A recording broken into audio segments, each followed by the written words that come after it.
It's a start, not enough. But we said our goal was $2,000, and in this bill, there will be an additional $1,400 for every working class man, woman, and child. So if you are an individual, single person, making $75,000 or less, when we pass this legislation, you're going to get a check for $1,400. If you are a couple earning less than $150,000, and let's just say you have 2 kids, each person in the family, the husband, the wife, and the 2 kids, are going to get $1,400 apiece. That's $5,600. And let me tell you something, for a struggling working class family, that $5,600 is going to mean an enormous amount. Allow people to pay the rent, allow people to pay off their debts, allow people to go to the doctor. So that's what this legislation is about. We made a promise. Some of us made that promise, I did, that we would make sure that working class families, each individual gets $2,000, and we're going to keep that promise. $600 then, $1,400 now. As a result of this pandemic, we have seen a horrific increase in unemployment. Unemployment is soaring all over this country. Millions of workers have lost their jobs. They got no income coming in. The extended unemployment benefits that were previously passed are going to expire in mid-March. What this legislation does, very importantly, if you are unemployed right now and you're worried that you're going to lose your unemployment, when we pass this legislation, your unemployment is going to be extended through the end of September, and on top of the normal unemployment benefits you get from your state, and they vary state to state, you're going to get an additional $400 a week. We will not turn our backs on the millions of unemployed workers in this country. Included in the legislation that we are fighting for is the need to raise the minimum wage in this country from the starvation wage that currently exists of $7.25 an hour to a living wage of $15 an hour. Now, we understand that restaurants and small businesses are hurting, and in this legislation there will be a significant amount of money to make sure that small businesses will be able to afford that wage increase. But, you know, when we talk about the economy, the media very often focuses on the stock market. That's important. We can focus on unemployment, terribly important. But what we don't focus on enough is that half of our workers in this country are living paycheck to paycheck. They got nothing in the bank, and they have to live off the paycheck they make. And if they have an automobile problem, car breaks down, somebody in the family gets sick, they're in deep financial trouble. And it seems to me that in the richest country in the history of the world, it is not too much to demand that if you work 40 hours a week, don't live in poverty. $15 an hour is not going to make anybody rich. But I have seen workers and talked to workers all over this country trying to raise their kids on $10, $12 an hour, and you can't do it. So $15 an hour is an important start in making sure that all working people in this country can live with dignity. Mr. President, this legislation will expand the child tax credit from $2,000 to $3,000 and to $3,600 for families with kids under the age of 6. Now, what is not talked about very much in America, not by politicians, not by the media, is the fact that we have one of the highest rates of childhood poverty of almost any major country on earth.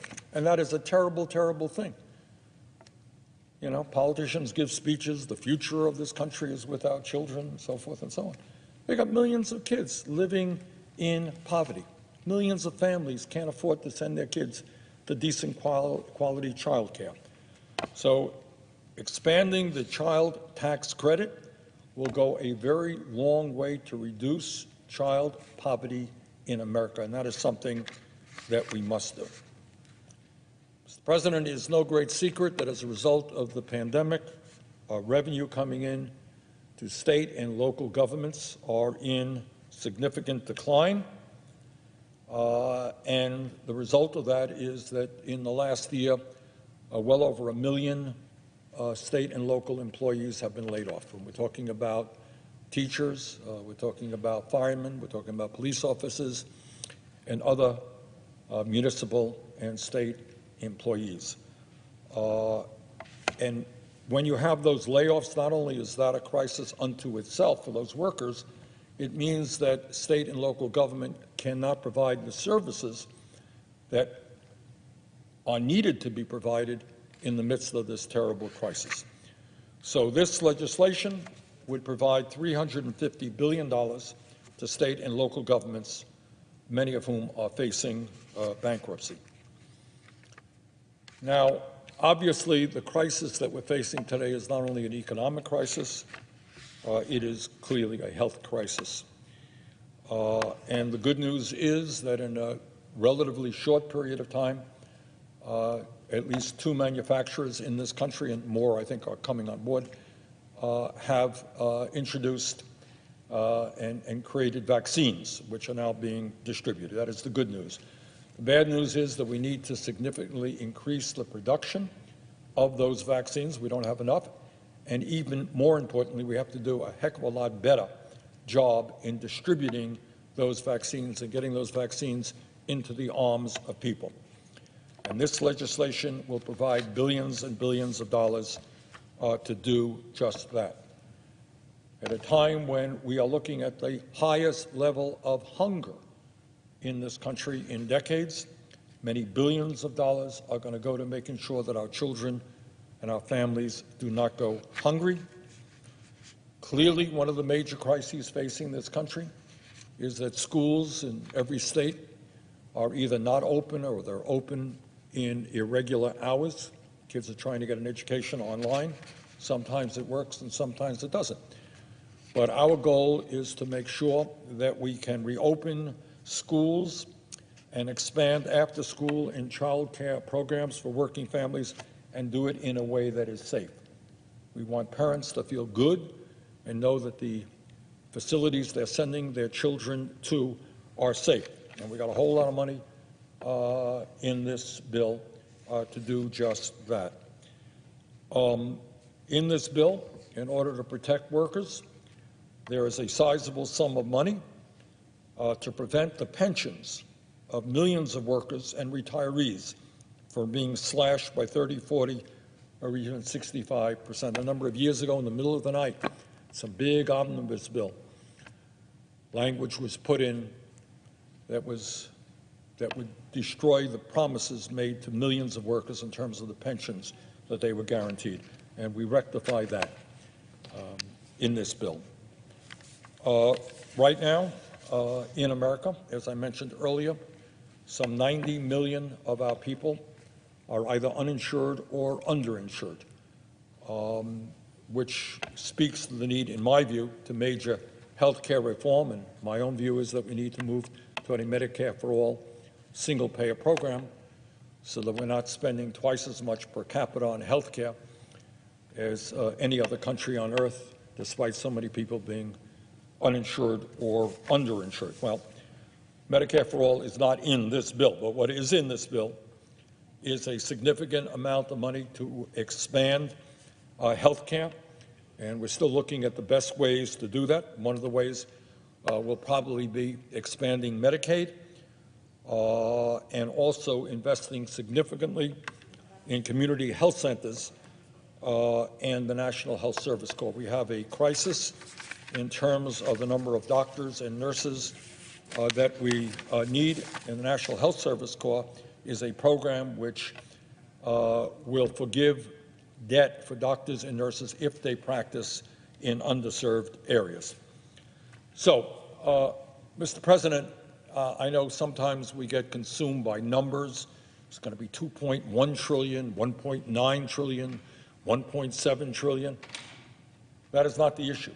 The issue is whether we are prepared to address the crises facing the American people. Will this bill solve all of the problems that we face? No, it will not.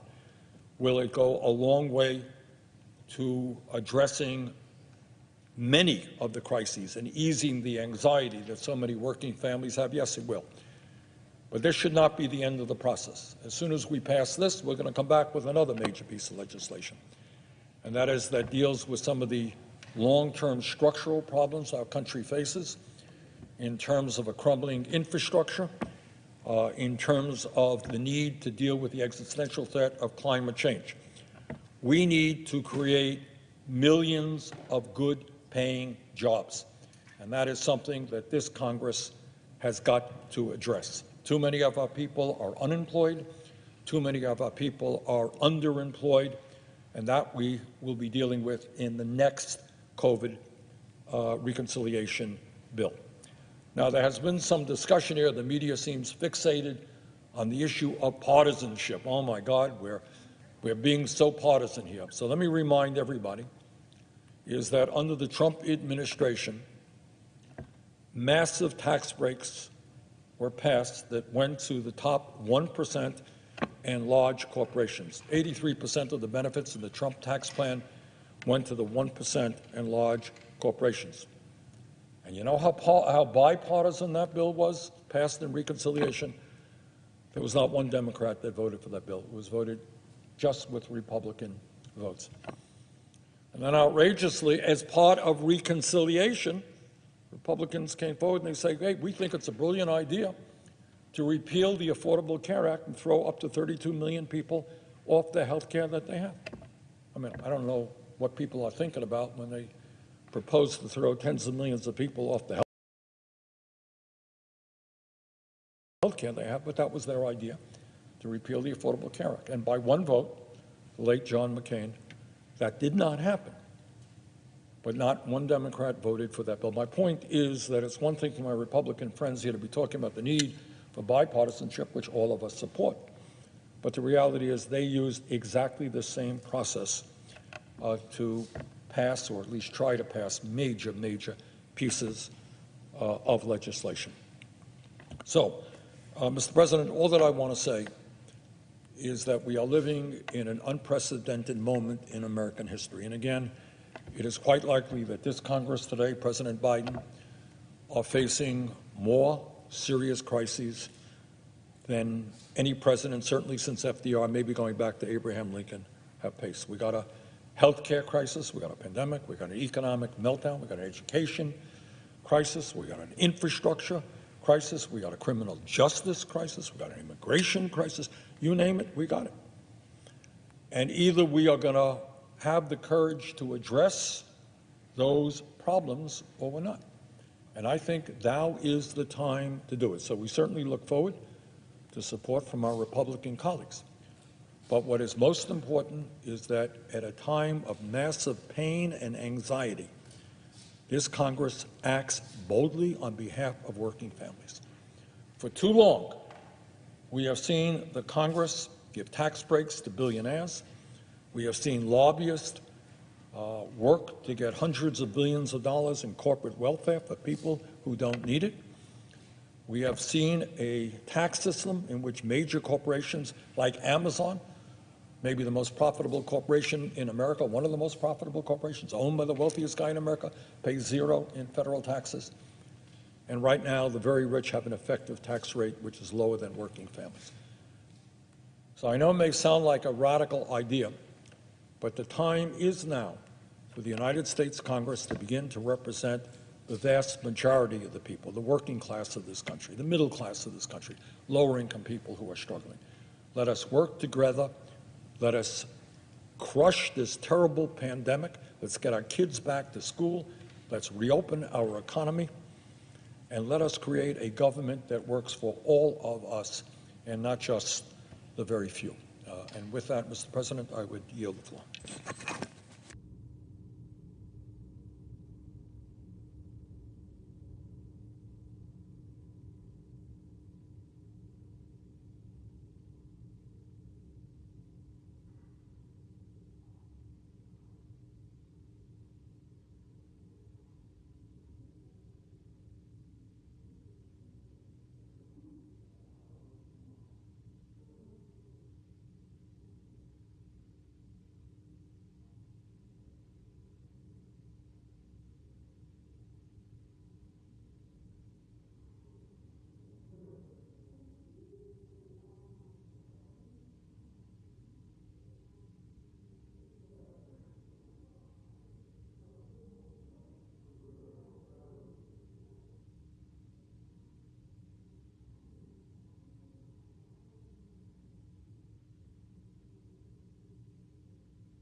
50.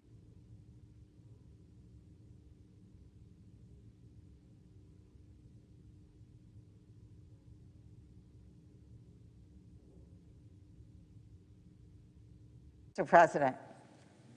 The senator from Michigan. Thank you, Mr. President. Are we in a quorum call, Mr. President? We are not. All right. Thank you very much. Mr. President, it's wonderful to see you in the chair. Mr. President, one thing you can say about Americans, we know how to meet the moment. When the world was upended by a Great Depression and a quarter of our people were out of work, we took bold action. A brand new president, Franklin Delano Roosevelt, in large majorities in Congress, ushered in a New Deal that put folks back to work, stabilized our economy, and invested in America's future. When freedom abroad was threatened by fascism, we again took bold action as a country. We used American ingenuity to build an arsenal of democracy, which by the middle of 1944 was churning out B-24 bombers every 60 minutes at Ford's Willow Run plant in Michigan. Now is the time again to take bold action on behalf of the American people. We're now a year into a pandemic that has claimed the lives of nearly 450,000 Americans. 450,000 Americans. Parents and grandparents and friends and neighbors and cousins and co-workers and community leaders. Almost 15,000 lives have already been lost in Michigan. Dear souls lost to us. And it's not just lives that have been lost. Businesses have closed, workers have been laid off, folks have been without paychecks for months and months. Parents are struggling to keep food on the table and the heat on while troubleshooting the spotty internet their children depend on to keep their classes going on Zoom. And grandmas and grandpas are missing out on seeing their families grow up. Babies born last March are already learning to walk and talk, and too many have not had a chance to be with them in person. Americans know how to meet the moment, and it is time for us to do it again. It's time to pass a rescue plan bold enough to stamp out this pandemic, get families the immediate help they need to weather the economic crisis, and get our children safely back in school. That's just what our American Rescue Plan will do, and we need to get it done as soon as possible. American families have waited long enough. There are a lot of good things happening right now. A home COVID-19 test was just approved. Soon we'll have 3 effective vaccines available. We know that we can't get back to normal, though, or revive our battered economy unless we get vaccine off shelves and into American arms. That's why our plan will increase the number of people being vaccinated, boost our testing capacity, and ensure that our health care professionals and other frontline workers have adequate protective equipment. The plan will also provide additional funding for rural health infrastructure through the agriculture portion of our bill, which I'm so pleased to lead.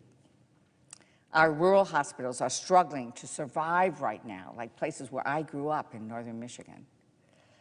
This funding will help them keep their doors open, purchase necessary supplies, vaccinate more people, and treat more patients via telehealth, which has become so important.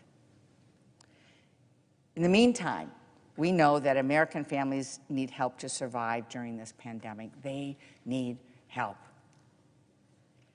They need to know we've got their backs. They got to know that in all of this, somebody's got their back.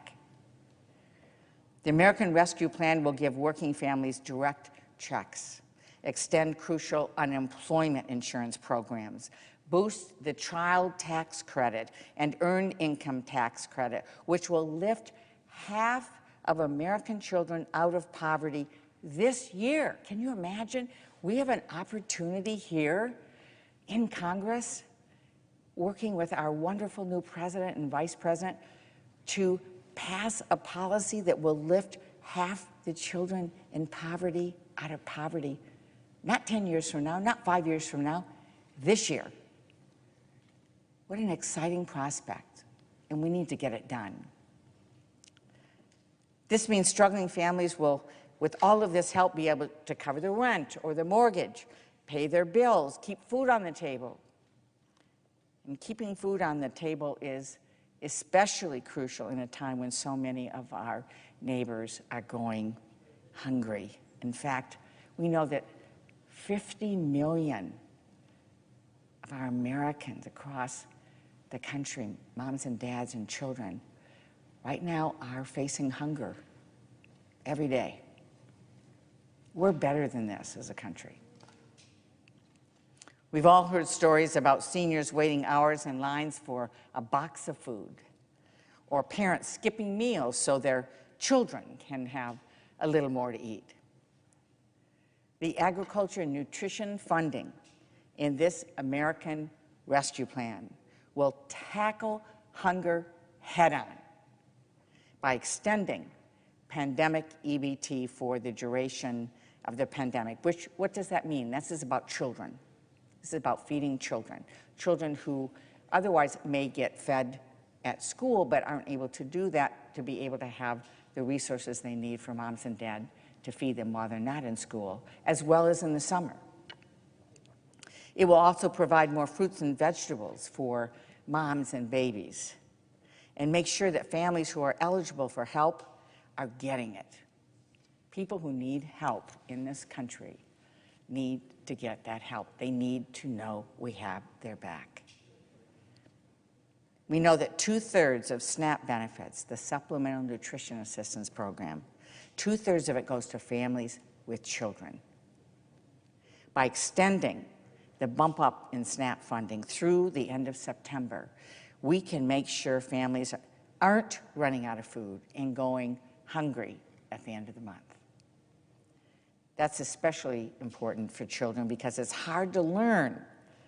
It's hard to learn how to read and write, and it's hard to focus when your stomach is rumbling, when you got a headache because you haven't eaten.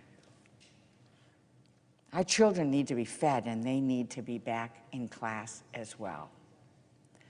We can't get our economy moving again if parents can't return to work, and parents can't return to work if they're worried that their children aren't safe at school, or if one of the parents or the only parent has to be home with the children. What do they do?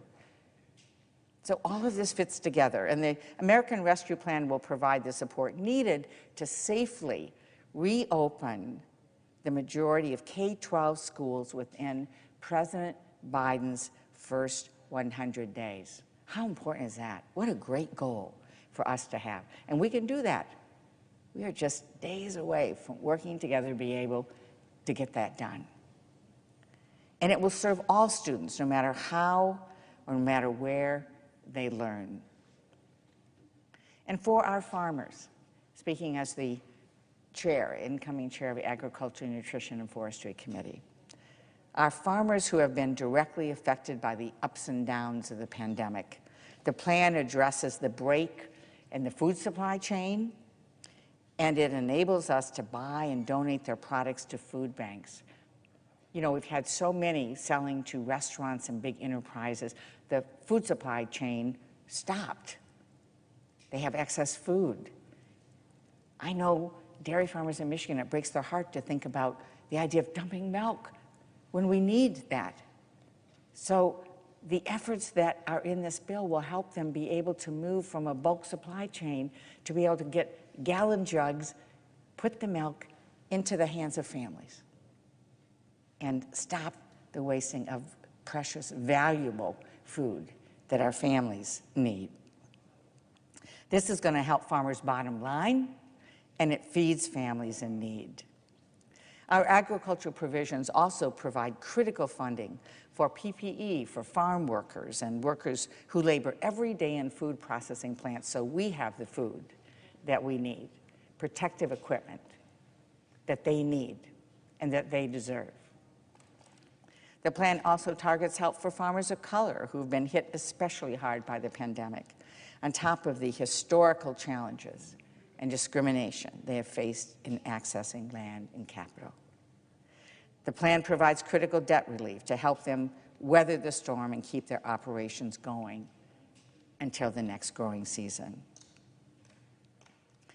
Vaccinating Americans, providing economic help for families, getting our children back to school safely, those are the three main goals of this plan. All of these goals have one thing in common. It's about investing in people. It's about putting people first, the American people first. Over our nation's history, the policies that have truly lifted people out of poverty and moved them forward have invested in people. From our land-grant universities to Social Security and Medicare and Medicaid, to the Civil Rights Act, to the Children's Health Insurance Program, to increasing the minimum wage. And these are all policies, I'm proud to say, created and supported by Democrats. Investing in our people helps American families, and it helps our economy too. We've seen these Democratic policies create more jobs when you look at the numbers, Mr. President. Just when we look at the numbers, under which policies and which presidents have we seen more good-paying jobs? And over again, it's Democratic presidents because of the way that we invest. It's what we do, how we invest to create opportunity, to give everybody a fair shot to succeed, to invest in people and opportunity. Those things have created better economies and more jobs. So broadly, we are committed on making sure everyone shares in the prosperity of our country. And these policies create the conditions necessary to help people dream big dreams and actually achieve them. It's a new year. It's a new Congress. It's time to act. It's time to end this pandemic, give families the economic support they need, and get our children safely back to school. This is the moment. This is the moment. We need to think big. We need to be bold. We need to lean in on policies that we know work because they've worked before. Americans know how to meet the moment, and our moment is now. Thank you, Mr. President. I yield the floor.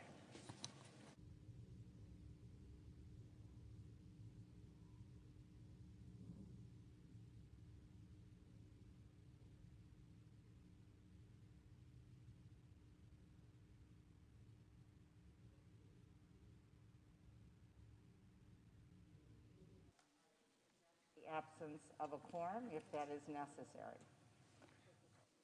The clerk will call the roll. Ms. Baldwin.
Mr. President. The senator from New Mexico. Ask unanimous consent to dispense with the quorum call. Without objection.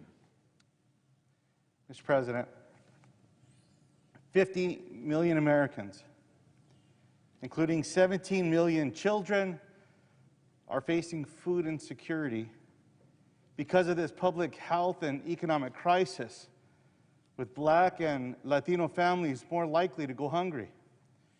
In New Mexico, 1 in 3 children and 1 in 5 adults are at risk of hunger.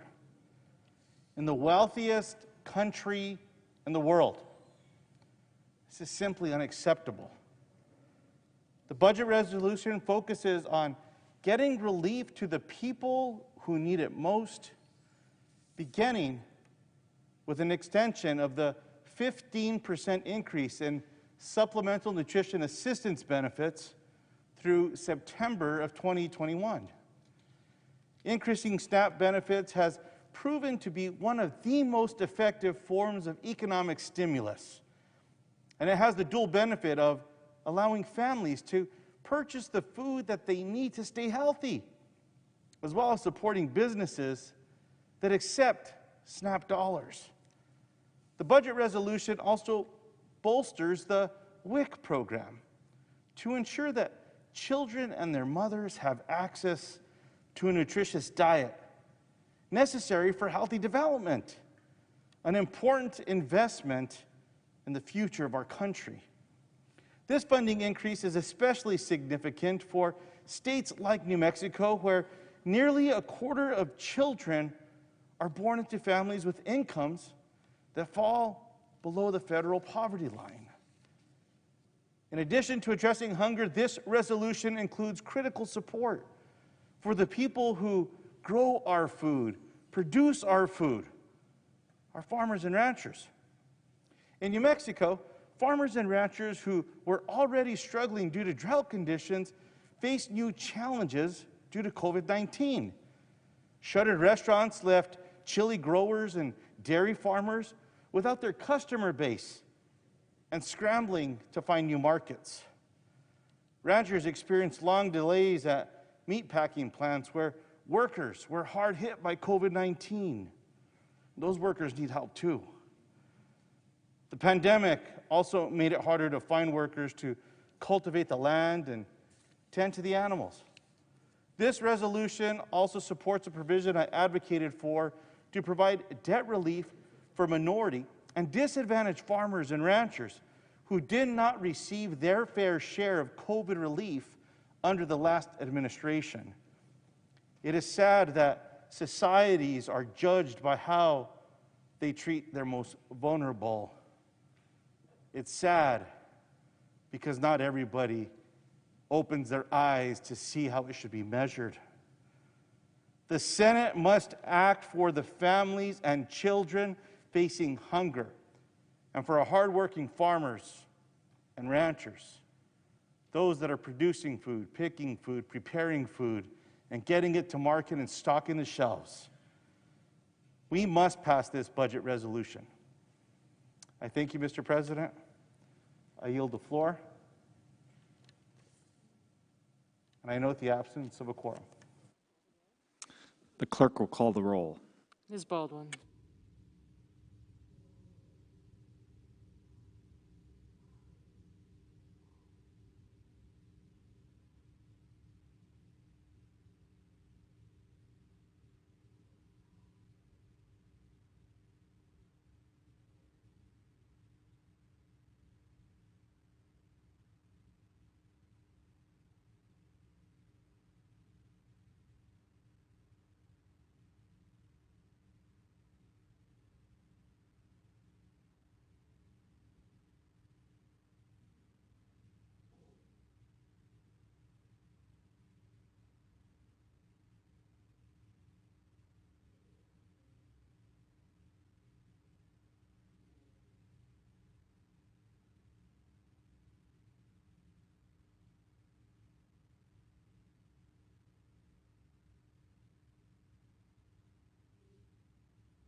Mr. President, The Majority Leader. I ask unanimous consent the quorum be dispensed with. Without objection. Mr. President, I ask unanimous consent that the Senate be in a period of morning business with senators permitted to speak therein for up to 10 minutes each. Without objection. Mr. President, pursuant to the provisions of Senate Resolution 27, I ask unanimous consent that the Senate proceed to the consideration of Senate Resolution 32 submitted earlier today. The clerk will report. Senate Resolution 32 to constitute the minority party's membership on certain committees for the 117th Congress or until their successors are chosen. Is there objection to proceeding with the measure? Without objection. I ask unanimous consent the resolution be agreed to, the motion to reconsider be considered made and laid upon the table with no intervening action or debate. Without objection, so ordered. Mr. President, I ask unanimous consent that when the Senate completes its business today, it adjourn until 10 a.m. Thursday, Feb. 4. Further, that following the prayer and pledge, the morning hour be deemed expired, the Journal of Proceedings be approved to date, the time for the two leaders be reserved for their use later in the day, and morning business be closed. Further, that upon the conclusion of morning business, the Senate resume consideration of Senate Con Res. 5, the concurrent resolution on the budget. Further, that the time from 2 o'clock to 2:30 p.m. be equally divided between Senators Graham and Sanders, and that following their remarks, all time on the budget resolution be considered expired. Is there objection? Without objection, so ordered. If there's no further business to come before the Senate, I ask that it stand adjourned under the previous order. The Senate stands adjourned till 10 a.m. tomorrow morning.